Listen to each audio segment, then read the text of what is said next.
Hi everyone, welcome back to JPWHUTV. My name is John, your host as always. I hope you're all doing well and having a great weekend. As you saw from the intro, this is the preview of West Ham 2, Norwich 0. But before we go through that, let's have a quick shout out to the sponsor, 3retro.com.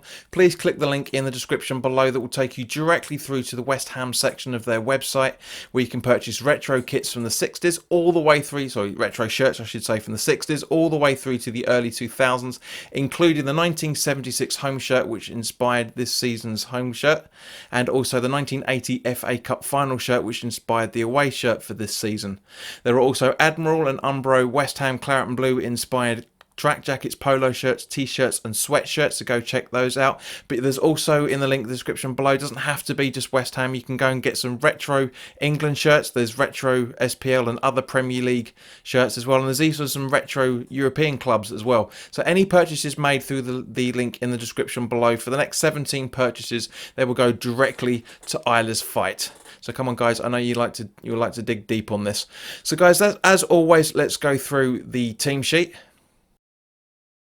So in goal was Fabianski, with Fredericks, Diop, Ogbonna and Masuaku making up the back four, with Rice and Noble as holding midfielders, Yarmolenko, Lanzini, Felipe Anderson and Allaire making up the attacking lineup. So pretty much exactly the same lineup as Watford away last weekend. On the bench was Roberto, Balbuena, Zabaleta, Snodgrass, Sanchez, Fornals and Ajeti. Well, apparently 59,950 attendance, which, to be honest with you, I can't disagree with at all, because it was one of the most popular games I've seen for a long time, and one of the best games and atmosphere I've heard for a long time. There was a lot of tension at the start of it, as it always is, and we didn't really start off all that quickly and all that well, but it was very good performance overall. There's hardly anybody that put a foot wrong, especially in the first half. My only criticism of it, as I kind of mentioned on West Ham Fan TV when I was talking to Ryan, that Anderson fluffed a little bit. He took too much time to score. He could have scored a couple. Allaire, even though he got a goal on the 24th minute, he could have had at least a brace or a hat trick. Anderson could have had a hat trick. Anderson could have had a brace, I should say. Lanzini could have had a brace. Yarmolenko could have had a brace. Tim Krul was outstanding for Norwich. He was absolutely brilliant, and it just shows his quality overall. But to be honest with you guys, as I say, there was still a lot of concern on a few things. That Anderson is taking too long to make decisions. He seems very nervous. Likewise with Lanzini. Likewise with Allaire. Allaire was a couple of seconds short on a few things, especially in the second half. But I thought was a very good performance from him overall. The goal scored by Allaire on the 23rd and a bit minute was absolutely brilliant. Great little 1-2 between Anderson and Masuaku. And Masuaku pretty much laid it on a plate for Allaire, and he stretched out and he scored it, and that was in the back of the net. The stadium went mental because the pressure was off.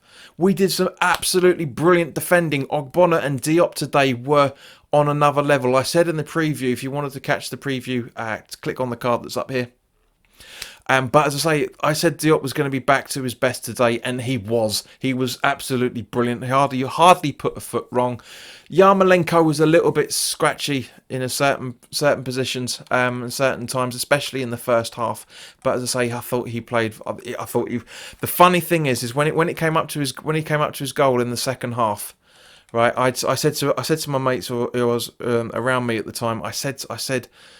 2 minutes before he scored that wonder crack goal, that it was brilliant. I said he needs to come off because he's not playing all that well, and he wasn't playing all that well. But just before that, he was really stepping his game up, and I said that Snodgrass should come on in his place, and that's exactly what happened on the 71st minute. But as I say, it was just absolutely 100% of one of the best atmospheres, as I said, I've ever heard. Not just at the London Stadium, it's definitely the London Stadium best atmosphere I've ever experienced there. And bearing in mind that's the games where we've beaten Spurs at home, like the 1-0s that Lanzini set us up for and all that sort of stuff. It was very, very good performance from him today. It was brilliant when Noble came off and Sanchez came on, that Noble had a standing ovation from everybody. Lanzini had standing ovations when he took his corners from both sides. Everybody was really pumped for this. We were really enjoying what was going on. It wasn't beautiful at times. There's a few things where a lot of misplaced passes and a few other things like that. But guys, it was brilliant. It's such an entertaining day. Such an entertaining in terms of that itself. And Steve, if you're watching, mate, I'm glad you weren't there, because we always win when you're not at games, mate. So that's a bit of a warning to you. But seriously, it was a very, very good game. Excellent performance overall. I say when Noble came off and Sanchez came on the, where are we? The 71st minute. Sorry, 85th minute, I should say. Yarmolenko and Snodgrass was on the 71st. I say on the 85th minute, Noble got the biggest standing ovation I have ever seen him have, and likewise with Anderson when Fornals came on in his place a few 2 or 3 minutes later. Again, the whole stadium on their feet, clapping both of them off. It was brilliant. Really, really enjoyed it. Now I know you guys are going to want to get my player ratings for this. It's very, very tricky. It's very difficult not to give people low ratings. Very, very difficult to. I say Fabianski had an absolute game, a fantastic clean sheet from him.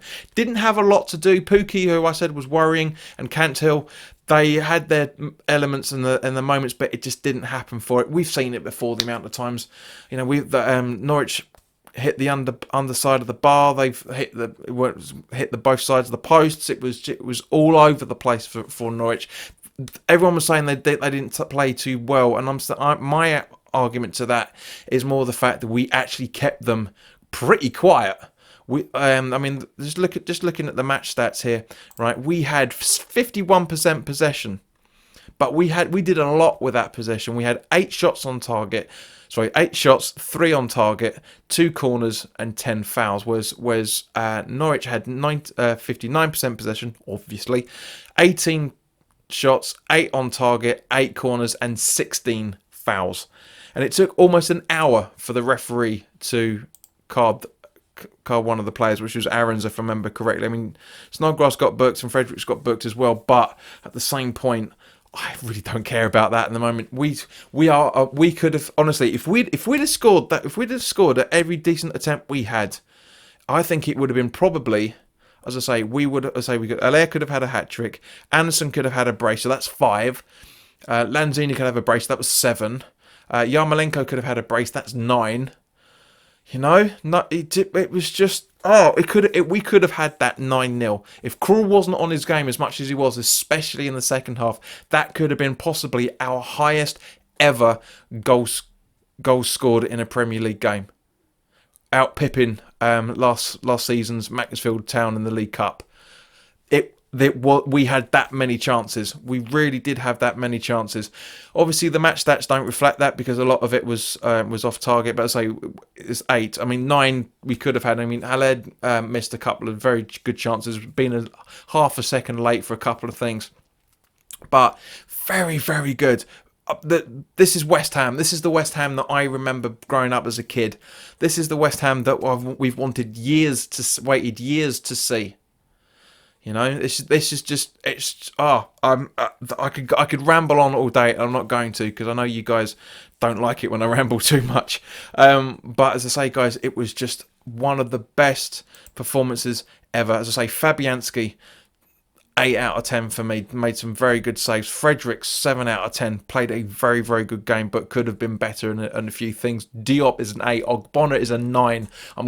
That's how good the guy was. As I was talking to the guys in the queue before we went on to West Ham Fan TV to talk to Ryan, I say the problem with Ogbonna is he worries people. He worries the hell out of me. He really does. But today he was back to his best. Absolutely back to his best. Rice, 8 out of 10. Very, very good performance. Yarmolenko, 6 out of 10. He didn't have the best of games, but scored a cracker. But he, again, could have done a lot better. Noble, 9 out of 10. One of the best performances I've seen Noble do for a long, long time. Lanzini, 8.5. Very, very good performance from him. Anderson, 8.5. Again, very, very good. But both of those guys need to improve on a few things. A few misplay passes by both of them. Allaire, 9 out of 10. Was there all the time, trying to score goals, left, right, and centre.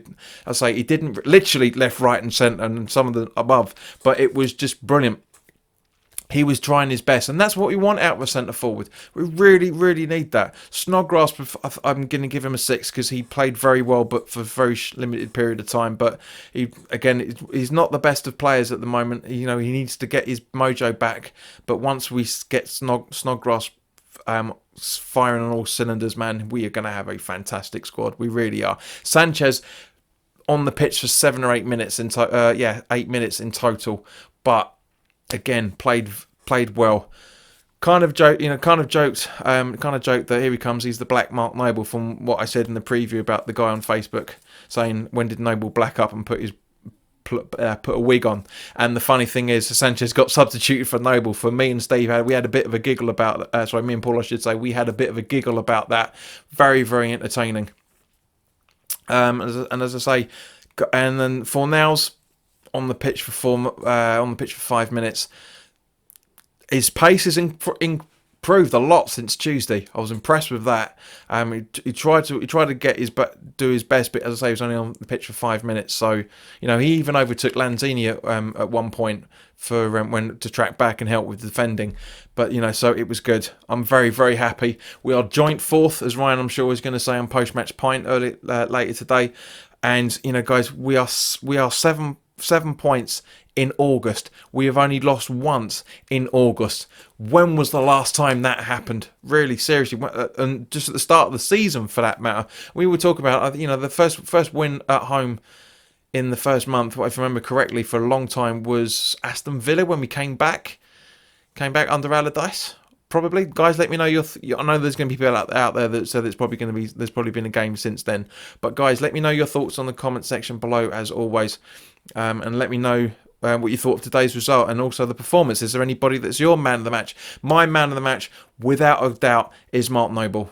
Just absolutely superb for him today. One of the best performances I've ever seen him play, and especially over the last couple of seasons.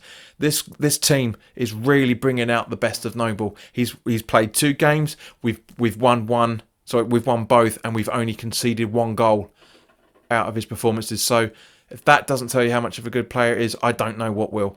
But guys, thank you very much for your time. If you're new round here and you like what I'm doing, welcome. It's great to see you. Please click on the subscribe button and hit the notification bell so you get to know when the new videos and live streams are going up. We've got some new guests coming up as well. One guest I'm really, really looking forward to confirming stuff with as well. You guys are going to love this. You are absolutely going to love this.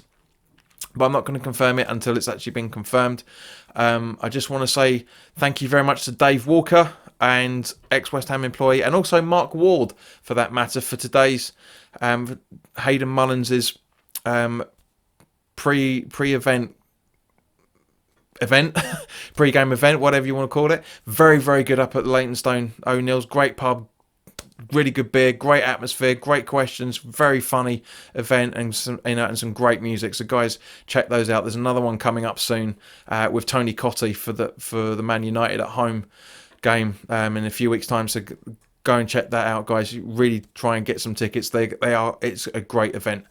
So thank you very much for your time. If you like the video and you feel I deserve it, then by all means, please click the like button down here.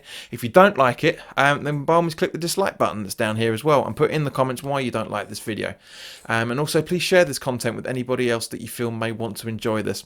So in the meantime, guys, enjoy the rest of your weekend. Continue being happy hammers. We've got the international break coming up, so I'm going to be doing. But we've got Jake coming on Tuesday, who's a relatively new hammer, shall we say. I'm going to really look forward to talking to him. That's 8 o'clock Tuesday. Obviously, because there's the England game this weekend, there's going to be a preview and also Monday, if I remember correctly, Monday or Tuesday. There's going to be the preview for the first game of the England game on Thursday, and then there's also going to be the preview of the second game coming up on over the weekend as well, possibly Sunday. So in the meantime, guys, thank you very much for your time. Enjoy the rest of your weekend, as I keep saying, because I know you will, and I'll see you very soon.